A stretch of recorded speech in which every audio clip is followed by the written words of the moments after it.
Greg, do you have any fault to find with what Steve just reported, that possibly the Fed will announce their intention to begin tapering and then actually start doing it as soon as November?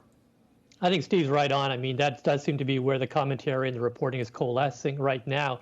And I think Steve's also right that, I mean, in 2013, it was taper tantrum. This time looks like taper ho-hum. I mean, we were at 1.75% on the 10-year when the talk started. We're now 1.25%.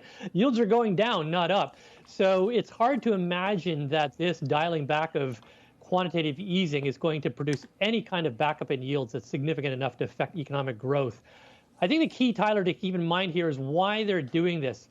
The Fed has laid out a sequence whereby before they can raise interest rates, tapering has to be done, which essentially means that given that the inflation picture is a little less constructive than they were hoping, they need the option, not the obligation, but they need the option of beginning to raise rates in the second half of 2022. That means tapering needs to be done by the middle of next year. And when you work backwards from mid-2022, that's why they're coalescing around a start date very soon in the next few months. I'm curious, Greg, for your take on this. We spoke to Dave Zervos last hour, who thinks the Fed's in danger of making a policy mistake by tightening because he looks at the plunge in sentiment index, the softness in the New York Fed manufacturing one, and just generally thinks that this is an economy that needs a lot more support than is generally realized and understood. And he basically says, you know, they're going to stick with the taper because their seats are up. You know, the Fed seat, a couple of, I think maybe the vice chair and a few others are all coming up in the next few months. And you can't get through that sort of congressional process without being a little bit tough on inflation. I mean, what do you think about the risks of a tightening mistake here? I think what the Fed is doing here, and Steve Leisman will back me up or disagree with me on this, is what Alan Greenspan used to call risk management, which is you consider both the upside and the downside risks facing you.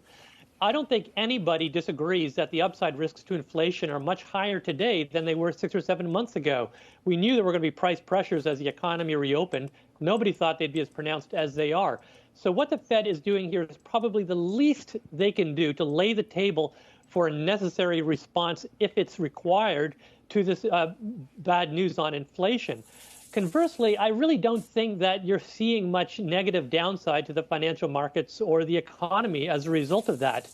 If, in fact, this was a dangerous tightening, you ought to see it somewhere, like in the stock market or treasury yields, and we just don't see that now.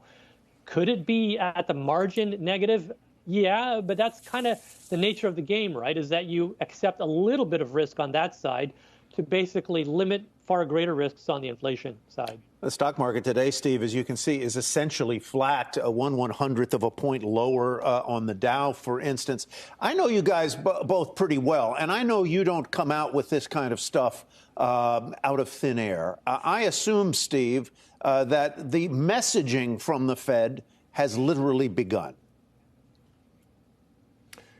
You know, Tyler, it began in June. And remember that one of Chair Powell's criteria for announcing a taper was that the market gets sufficient advance warning. Well, guess what? We're now into the 4th or 5th month about yakking about tapering.